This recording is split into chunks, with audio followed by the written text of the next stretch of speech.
The way I like to describe it is if you know that somebody has your best interests at heart, you're more likely to listen and accept what they say. Whereas if somebody doesn't have your best interest at heart, or you think that they might be evil eye or bad energy, whatever they say, you're looking to punch holes in it because you don't trust that fundamentally that they have your best interest at heart. So what you see is that building trust as a leader, even before any change is introduced, is absolutely fundamental. People are loyal to their own commitments and their comfort zones and their mental models. So when you introduce something that conflicts, i.e., this is the way that I am currently working, and you're introducing a new way of working or a new policy that conflicts or goes against their comfort zone, everything within them, because they want to survive and they want to thrive, will repel that, will not want to immediately accept it. And so that's why being a safe person for your team, by having that trust as a foundation, is absolutely critical. So as a leader of a team, you need to ensure that you've built that relationship, you have that foundation, you have been through some things with your team where they know and they trust and they've seen the evidence that you are for them. Because if they don't believe that, there's nothing that you can do other than to start to build the trust that will move them along. So now let's look at the 3 principles of building followership. And essentially it's the 3 principles of building trust. Now what I want to do for a second is to look at the influencer model in social media. So a number of us will follow influencers, and I'm not just talking kind of beauty and fashion influencers. You've got influencers in tech, you've got influencers in leadership. So expand your mind to also think about LinkedIn and the professional forums that you are on. There are people who, what they say, you absolutely trust because you've built that relationship with them through kind of ongoing interactions on social media. Maybe they've given recommendations before. Maybe they've just said something that has meant a breakthrough for you. And so you are following them. You are part of their followership. So in the same way, as a leader in your organization, what have you done to build that connection and to enable people to have that relationship where they can trust you? You know, if you're so focused on having your leadership and corporate mask, I can guarantee you probably lack the depth and breadth of relationship to really be a transformational leader. And if that's you, that's not to call you out. That's an encouragement to stop and pause and to think about how you can take those steps to start demasking yourself so that you are able to build meaningful relationships, cue followership of your team. So number 1 is safety first. And safety starts within yourself. If you do not feel safe to show up as your full, authentic self with your team, and whether it's the team that you lead or your peers, if you do not feel comfortable to be able to show up with that authenticity, it shows and it reeks. People can tell when you are being inauthentic. And so what that means is when you are talking, when you are presenting, when you are questioning, everybody's sort of looking for, well, what does this really mean? Because we don't trust you, so we have to try and find the answer for ourselves. The second thing that you want to do is to model the behavior you want. And I summarize that as presence over pressure. Do not pressurize yourself and do not pressurize other people to do things in the moment. You want to be considered. You want to be thinking cautiously about what each step means, so that when you take the step, you've kind of counted the cost, you know the risk, you know the benefits, you've done your cost benefit analysis. And so therefore you're then also able to show up in a way that is calm, that is safe, that is trusting in the decisions that you've made. And what you'll find is that for number 1, safety first, and number 2, modeling the behavior that you want, these 2 have to be done in partnership. It's impossible to have one without the other.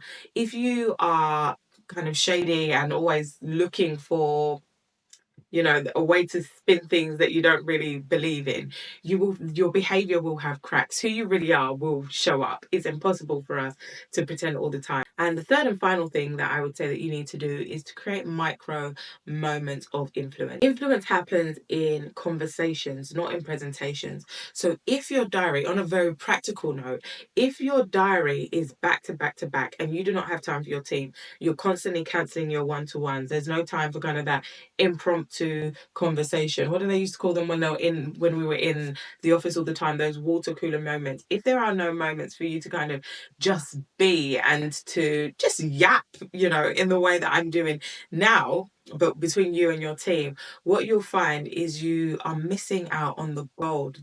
Those moments that are kind of just impromptu, building the relationship, to use a cliche, but to water the relationship, what you'll find is that you will lack the influence in your teams and in your peers' lives to be able to create that followership during times of continuous change. So to summarize, the 3 principles of building followership are: number 1, safety first, psychological safety first, making sure that you're safe within yourself and that therefore you're able to create an environment where people feel safe with you as their leader. Number 2 is about modeling the behavior that you want. So once you've got that safety within yourself, making sure that you are acting in a way that aligns to what you think and what you say. And finally, number 3, creating those micro moments of influence. So understanding that it's conversations, not presentations, where relationships are built. I see a lot of leaders fall down when they overemphasize and over rely on presentations and slides and formal emails and comms. No, people want to see you as you are. They want to see what you stand for. And it's in those conversations, in those watering, those everyday interactions where that is built. So now I want to look at some tactics for increasing your influence where you don't have authority. All of us will have circles of authority and all of us will have circles of influence. But what I find is as leaders, we over rely on our circles of authority, i.e., these are my reporting lines. I'll be able to send this email out, I'll be able to get this cascade out, and we hope things will just happen by themselves. Versus our circles of influence, where the return on investment is so much more. Because when actions and tasks are carried out via influence, it's passion, it's the passion project. People commit more. So let's look at some practical steps that you can take to increase your influence. So number 1 is to ask better questions. You want to move from telling to facilitating. So when you are asking questions, you're understanding where people are curious, where people are scared, what's on their mind, what's taking up the energy, and you're able to shift into more of a coaching or partnership relationship as opposed to, I'm the leader, I'm going to tell you what to do, go away and do it. People want to exercise their power to make decisions, and they are only able to do that when you are inviting them into that process of making decisions, and you do that via questioning and having conversation. The second thing that you want to do is, where possible, to have small group alignment instead of these big announcement meetings. And what's really great about small group alignment is, number 1, you're able to have richer conversations and encourage questioning, as mentioned in point 1, but also point 2, people often feel more comfortable to question, and it's also a signal that you really want their input. When you're the only time people hear about things is in all hands meetings or when there's a big presentation, we all have that understanding that this is not really the place where people want true challenge. This is the place where people want agreement. It's like an unwritten rule of these big meetings.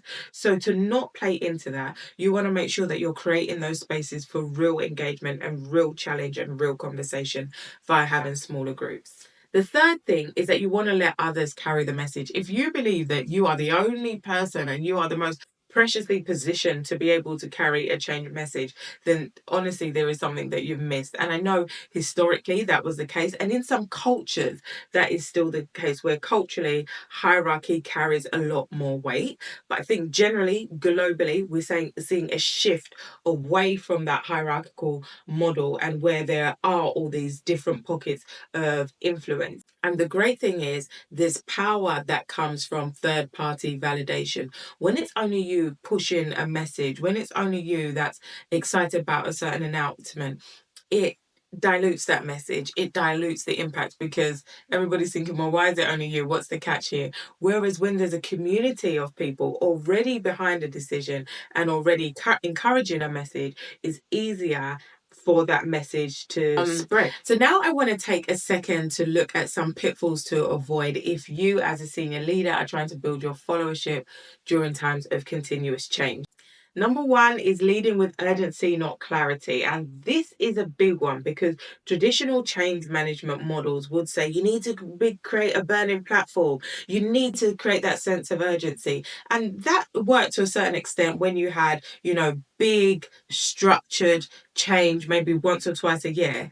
But if you're relying on urgency and you are always changing, it creates a culture of panic and anxiety. And remember what I said about presence and energy. So if the energy that you bring is anxious, urgent energy all the time, people are they're repulsed by that. Everybody's trying to keep calm. Everybody's trying to live a version of soft life where they're able to live out their purpose. And oftentimes purpose doesn't come with continuous stress and burnout. That's what we want to move away from. So you want to make sure that you are not driving all of your change efforts purely based on urgency. And if that's what you've done up until this point, this is the time to stop and pause and to think about, actually, how can I get clearer and how can I lead with presence instead of burnout?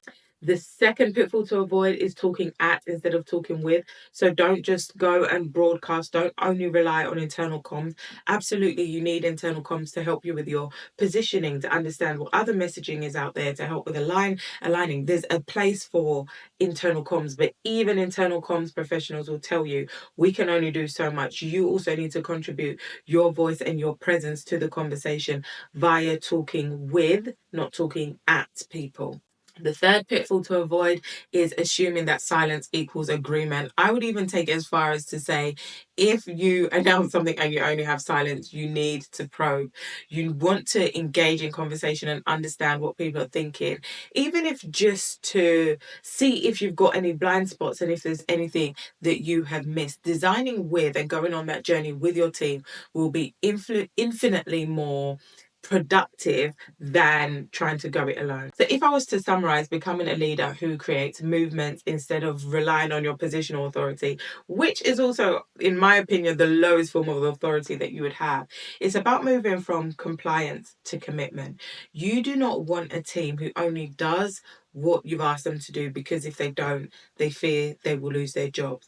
If your team are only following what you say because it could put their role in jeopardy, and you know that they have no belief within you, that's the time to kind of pause and check in and go into that relationship building, forming that foundation of trust. So in closing, you have to put in the work. You need to build the relationship with your team. This is a plant you constantly need to be watering if you are going to create followership via having presence and influence in the communities that you serve. I hope you've enjoyed this video. Click the links below to sign up for my newsletter and get more actionable hints and tips that you can use to connect who you are with how you lead. Take care.